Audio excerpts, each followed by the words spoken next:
तो सर्वप्रथम आप सभी को दशहरे की हार्दिक हार्दिक शुभकामनाएं। दशहरा पर वैसे तो अधर्म पर धर्म की विजय का पर्व है। भगवान राम ने घमंडी रावण, जिसको इतना घमंड था कि उसकी सोने की लंका में होने वाले काले कारनामे को, सोने की लंका में होने वाले अत्याचारों को, सोने की लंका से जाने वाले भय को दुनिया की कोई भी शक्ति समाप्त नहीं कर सकती, ऐसा उसको घमंड था। बुद्धिमान था, लेकिन सोने की लंका आने के कारण वर्तमान में हम ये कह सकते हैं भारतीय मुद्रा अधिक होने के कारण उसका घमंड चरम पर पहुंचा, उसके परिवार का घमंड चरम पर पहुंचा। और एक व्यक्ति, राम नाम के व्यक्ति ने उसके घमंड को चकचूर कर दिया। वह सोने की लंका धराशायी हुई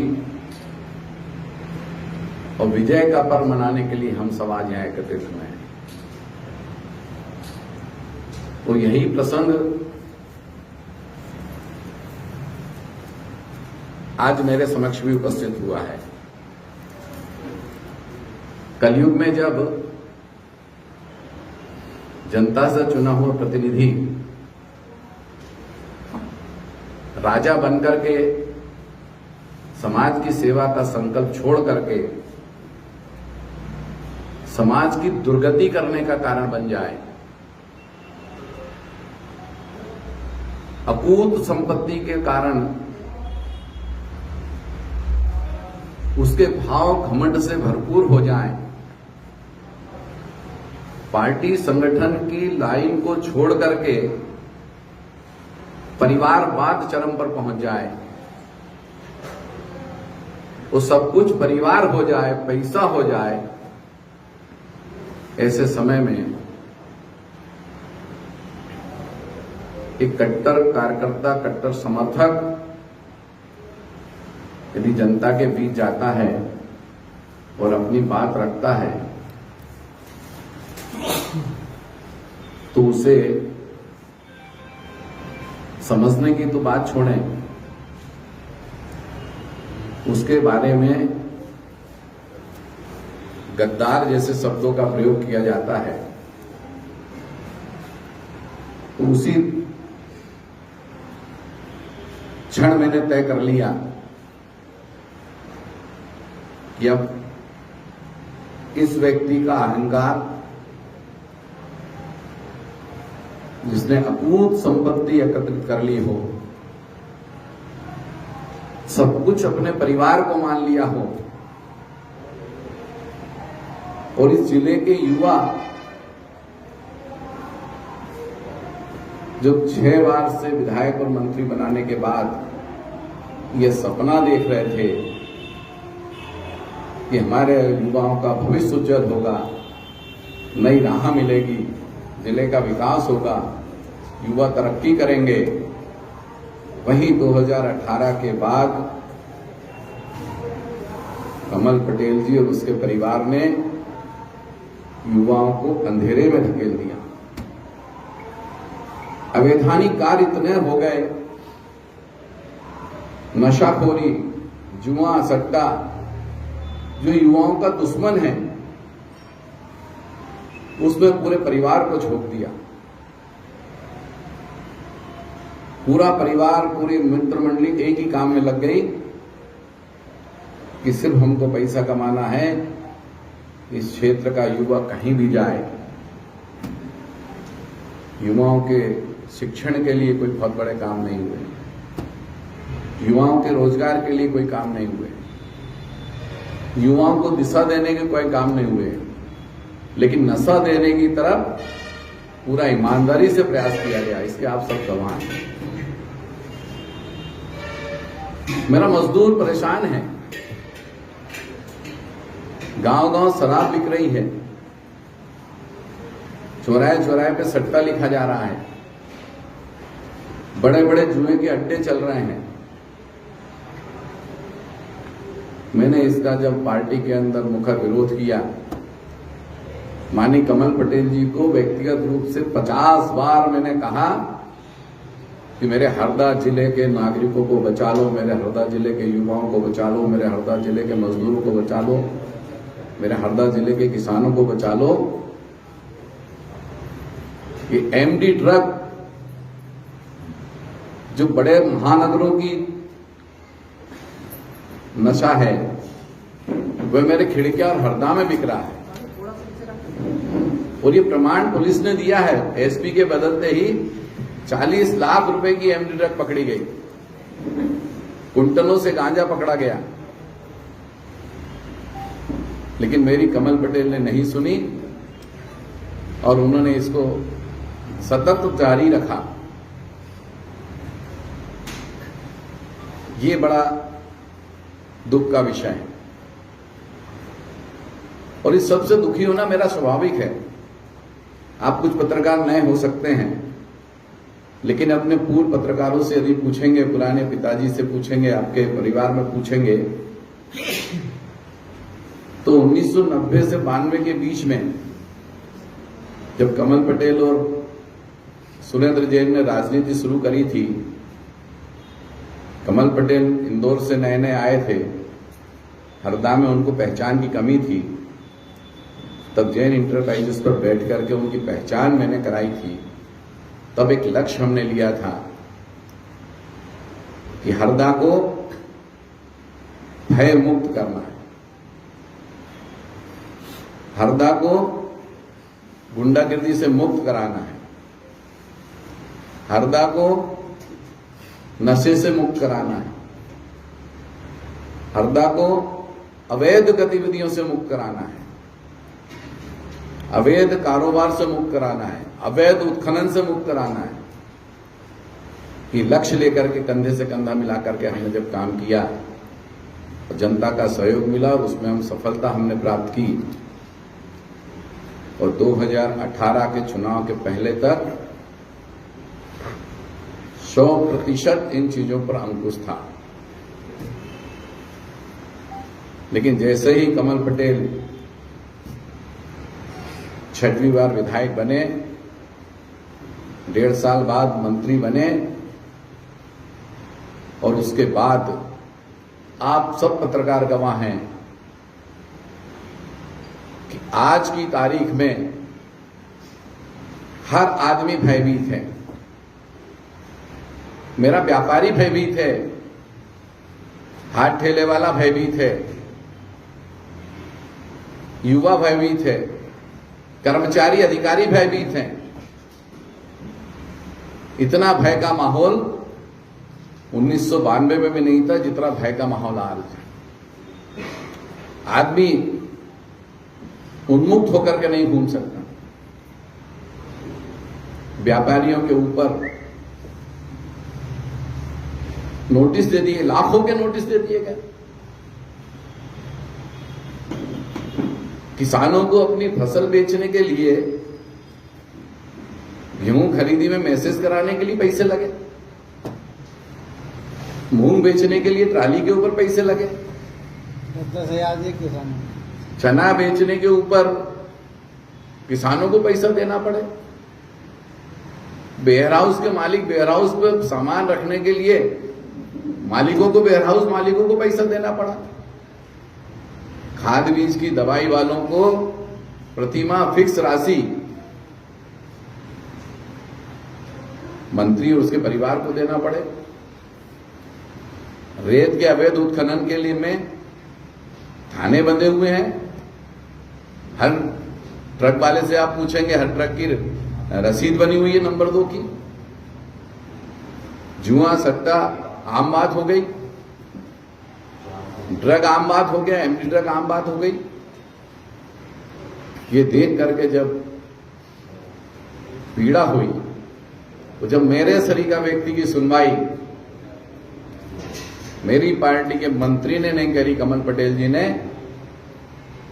तो मन दुखी हो गया और उस दुखी मन से मैंने तय किया कि इस बार भारतीय जनता पार्टी की टिकट मांगूंगा और इस अन्याय और अत्याचार के खिलाफ लड़ाई लड़ूंगा। लेकिन पार्टी ने भी सुरेन भाई एक मिनट भैया सवाल सा पीछे सर्वे को आधार नहीं बनाते हुए किस आधार पर टिकट थी मुझे नहीं मालूम, और उसके बाद भी इतना घमंड बच्चों के द्वारा मेरे खानदान को, मेरे खून को गद्दार कह देना और उस पर कोई अफसोस न जाहिर करते हुए उसको प्रश्रय देना, इससे मेरा दिल बहुत आहत है। एक और आज गांव का किसान से आप पूछे दवाई जो कृषि की दवाइयां बिक रही हैं, वो दवाइयां इल्ली पर काम नहीं कर रही हैं, बीमारी नहीं हटा पा रही हैं। उसका कारण है कि इस जिले के अंदर नकली दवाइयां बहुतायत में बिकी हैं, किसानों की फसल खराब हुई है और उसका प्रमाण आप सब हैं कि हरदे में नकली दवाइयों की खेप बस स्टैंड के पास आज से 12 महीने 11 महीने पहले पकड़ाई थी। उस नकली दवाई के ऊपर आज तक कोई कार्रवाई नहीं की प्रशासन ने, अधिकारियों ने कोई कार्रवाई नहीं की है, क्योंकि संरक्षण में वो धंधा फल फूल रहा था। मेरे परिवार को जिताने के लिए मेरा परिवार जनपद अध्यक्ष बने, मेरे को जिसने सहयोग किया वो जनपद अध्यक्ष बने, वो जनप्रतिनिधि बने, तो जनपद में भी भारतीय जनता पार्टी का बहुमत होने के बाद भी मेरी भारतीय जनता पार्टी को हराने का षड्यंत्र किया गया। और दुख तो तब हो गया दोस्तों जब इस पार्टी के वरिष्ठ नेता, जिन्होंने अपना जीवन भारतीय जनता पार्टी को समर्पित कर दिया, ऐसे नंद कुमार चौहान जी, जिन्होंने भारतीय जनता पार्टी के कार्यालय की नींव रखी थी, उसमें जो भूमि पूजन का शिलालेख था, उस शिलालेख को नाली में पटक दिया निकाल करके, सिर्फ इसलिए कि नंद कुमार चौहान आज इस दुनिया में नहीं है। क्या यही भारतीय जनता पार्टी के संस्कार हैं कि जिन्होंने अपना पूरा जीवन समर्पित कर दिया, तन समर्पित, मन समर्पित, यह जीवन समर्पित, उस राजपूत समाज के कद्दावर नेता का पत्थर सिर्फ इसलिए पटक दिया जाए कि उस राजपूत समाज के अध्यक्ष ने कमल पटेल मंत्री को निष्कासित करने का पत्र लिखा था दस्तखत करके। उस दुर्भावना के कारण उस पत्थर को नाली में पटक दिया गया और आज तक उस पत्थर का सही जगह लगाने का काम भी नहीं किया गया, जबकि भारतीय जनता पार्टी के वरिष्ठ नेता दिनेश शर्मा उत्तर प्रदेश के पूर्व मुख्यमंत्री हैं। उन्होंने जिलाध्यक्ष अमर सिंह मीणा और मेरे सामने निर्देश दिए थे कि नंद कुमार चौहान के भूमि पूजन का वो शिलालेख सम्मान के साथ उस पर लगाया जाए भाजपा कार्यालय के ऊपर, और जो हाल है उस हाल का नाम नंद कुमार चौहान के नाम पर रखा जाए। लेकिन अहंकारी मंत्री ने वरिष्ठ नेता दिनेश शर्मा की बात को भी नहीं सुना और आज तक वो पत्थर सही स्थान पर नहीं लगा, सही सम्मानजनक स्थान पर नहीं लगा। ये दुर्भाग्य है हमारा। इसलिए आज मैं बड़े ही दुखी मन से, बड़ी पीड़ा के साथ इस पार्टी के लिए अपनी जान की बाजी लगा दी। उस पार्टी ने मेरे नेता का सम्मान नहीं किया, जिसने मेरे भारतीय जनता पार्टी के लिए अपने परिवार को छोड़ दिया। उस पार्टी के नेता का पत्थर आज कार्यालय के अंदर पड़ा हुआ है। क्या याद रखेंगे भारतीय जनता पार्टी के कार्यकर्ताओं को ये? और आरोप भाई जवाब दो ना। आप कहते हो मैंने 1 रुपए नहीं कमाया, भ्रष्टाचार का 1 रुपए नहीं लिया, तो आरोप का जवाब दो मेरे भाई। मेरा बचपन का मित्र है, लेकिन जब अहंकार आ जाता है तो मित्रता, पार्टी, दोस्ती, अपनापन सब खत्म हो जाता है और सिर्फ पैसा और परिवार दिखता है। मेरे साथ मैंने किसी को नहीं कहा कि पार्टी छोड़ो, किसी को फोन पे नहीं, सबको मना किया, लेकिन सूरज सिंह भैया को पता लग गया और ये मेरे साथ आ गए, भैया मैं आपके साथ चलूंगा। मैं आज दुखी मन से पूरे भारतीय जनता पार्टी के समस्त पदों से वो प्राथमिक सदस्यता से इस्तीफा देता हूं। अब इसमें क्या करना है कि परमपिता परमेश्वर मानेगा। मां नर्मदा मैया जो कहेगी वो मैं करूंगा। और मुझे तो शर्म आती जिस नर्मदा मैया का नारा लगा लगा करके इस स्थान पर पहुंचा हो, वो व्यक्ति नर्मदा की रेत का अवैध उत्खनन करा रहा हो अपने ड्राइवर के माध्यम से, अपने लोगों के माध्यम से, और फिर कहता है कि नर्मदा का उत्खनन बंद नहीं होगा। मेरी मां है, जिंदा मां है। शर्म आना चाहिए ऐसे व्यक्ति को जो नर्मदा को मां कहता है और उसका अवैध उत्खनन अपने लोगों के माध्यम से कराता हो। साथियों, अंत में मैं जिस सिद्धांत को लेकर के आया हूं भारतीय जनता पार्टी में, विद्यार्थी परिषद का मैं कार्यकर्ता हूं। मेरा सिद्धांत था कि ये मेरी भारत भूमि सर्वश्रेष्ठ स्थान पर पहुंचे और समाज का अंतिम पंक्ति का व्यक्ति जब तक समाज की मुख्य धारा में न जुड़े तब तक काम करते रहना। पंडित दीनदयाल जी उपाध्याय हमारे प्रेरणा स्रोत हैं। उनका कथन था, उनके मार्गदर्शन में हम चल रहे थे। लेकिन ऐसा तपस्वी, ऐसा मनीषी जो अपनी बात को सत्यता से कहने के लिए जाना जाता था, पूरी ताकत के साथ वह सच्चाई बोलता था। उनकी डायरी का मैं एक पन्ना लेकर के आया हूं और यह पन्ना ही चाहे भारतीय जनता पार्टी के कार्यकर्ता हों,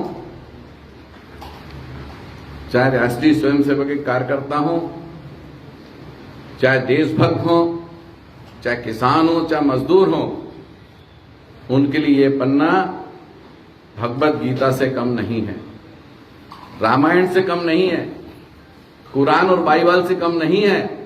क्योंकि मैं जो बात आपको पंडित दीनदयाल जी उपाध्याय की बताने जा रहा हूं, वही बात प्रजातंत्र को मजबूत करने के लिए अकाट्य सत्य है।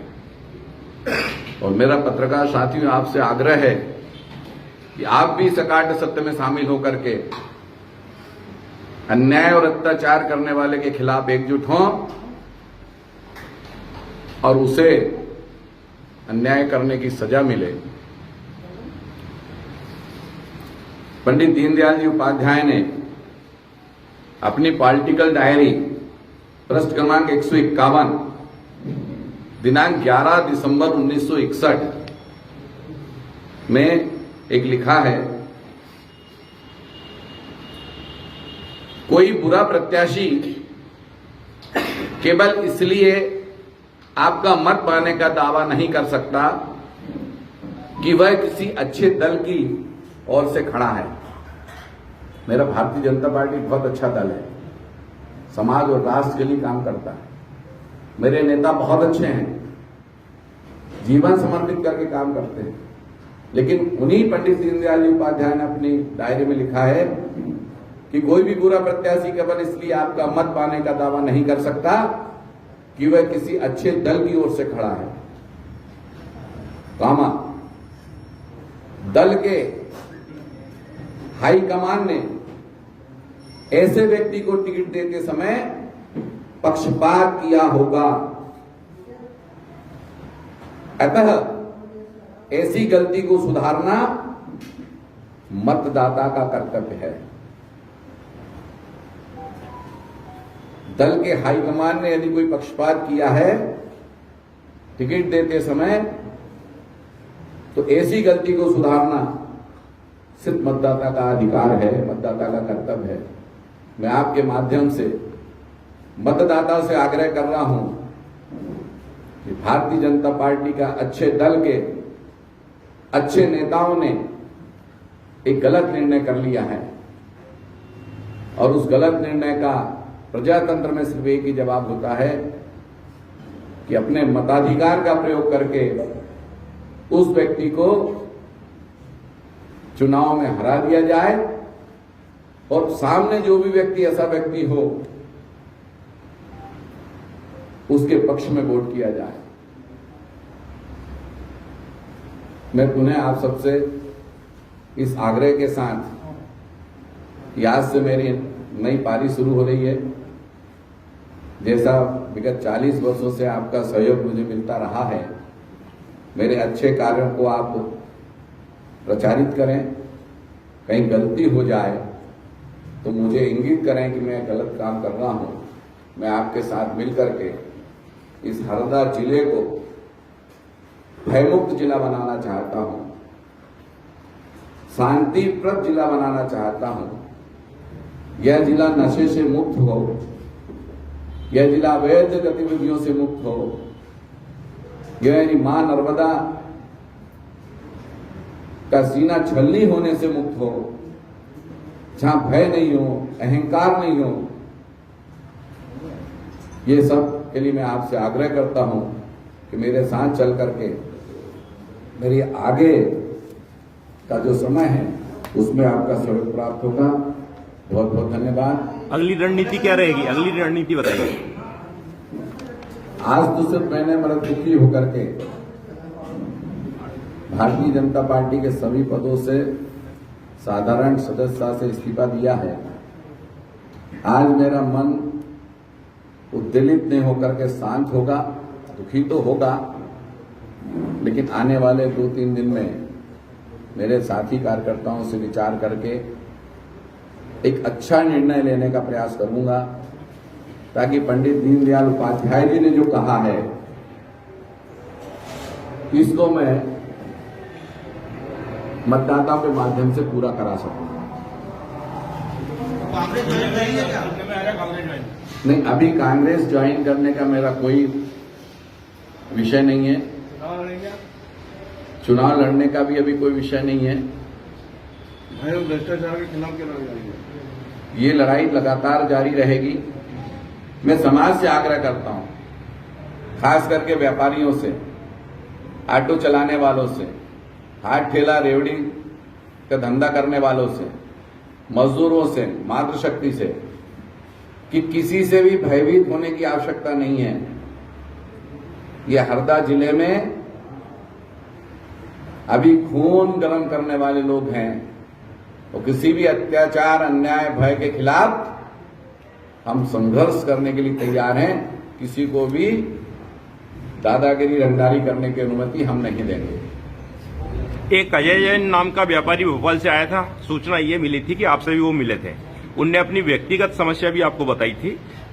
आप बता सकते हैं क्या समस्या बताई थी उन्होंने? ये बात सही है कि अजय जैन मेरे कोई परिचित नहीं, सिर्फ सौभाग्य से जैन है। वो मेरे पास आए थे, मेरे से उन्होंने बात की थी। मैंने उस बात को गोपनीय रखते हुए कमल पटेल के पीए राजेश पटेल को मैंने फोन पर कहा था, ये जो मामला भ्रष्टाचार का मामला, इस मामले को आप हल कर लो, वरना ये अजय जैन मुख्यमंत्री कार्यालय जाकर आत्मदाह करेगा, मुख्यमंत्री को शिकायत करेगा और आप बदनाम होंगे, आपको टिकट नहीं मिलेगी, टिकट मिलने में समस्या आएगी। क्या मामला था? अजय जैन को भी ये समझाया था और उन्होंने मेरी बात को माना और वो भोपाल में उनकी मीटिंग हुई। बाद में जो बकाया रुपया था वो रुपया अजय जैन को मिला है और माननीय मुख्यमंत्री ने 15 तारीख को कमल पटेल को बुलाकर निर्देशित किया कि अजय जैन का मामला निपटा लेना, वरना मैं तेरे को बर्खास्त कर दूंगा। और उन्होंने वो राशि वापस दी है। लेकिन मैं धोखेबाज नहीं हूं, मैं गद्दार नहीं हूं, मैं किसी को धोखा नहीं देता हूं। इसलिए मैंने अजय जैन को सही सलाह दी। राजेश लाठी को मैंने फोन करके बोला और मैंने अपने पास फोन की रिकॉर्डिंग भी नहीं रखी। ये मेरी ईमानदारी है, ये मेरी वफादारी है। वो नहीं तो टिकट के दौर में उसको मैं वायरल कर देता, अजय जैन को आपके सामने पेश कर देता, तो शायद कमल पटेल को भारतीय जनता पार्टी का भी टिकट नहीं देती। और ये वफादारी का फल जो मुझे मिला है वो आपके सामने है। कमल पटेल तो कहते हैं कि ना खाऊंगा ना खाने दूंगा। यार पत्रकार साथी, जिस व्यक्ति के पास दैने दिन के खर्चा करने के लिए राशि नहीं होती है, वो व्यक्ति आज सैकड़ों एकड़ जमीन का मालिक बन जाए, बड़े बड़े माल बन जाए, तो क्या वो किसान इतनी मेहनत से कमा के बन सकता है क्या इतना? फार्म हाउस देख लेके तो आपकी तबीयत खुश हो जाएगी। 500-500 एकड़ के किसान ने ऐसा फार्म हाउस नहीं बना पाया आज तक। कथनी और करनी में अंतर है मेरे भाई। वो कमल पटेल से आप प्रश्न पूछो कि ये 3-3 फार्म हाउस आपके पास कहां से आए हैं, वेयर हाउस कहां से आए हैं, या आप उनसे पूछोगे तो सही जवाब देंगे वो आप।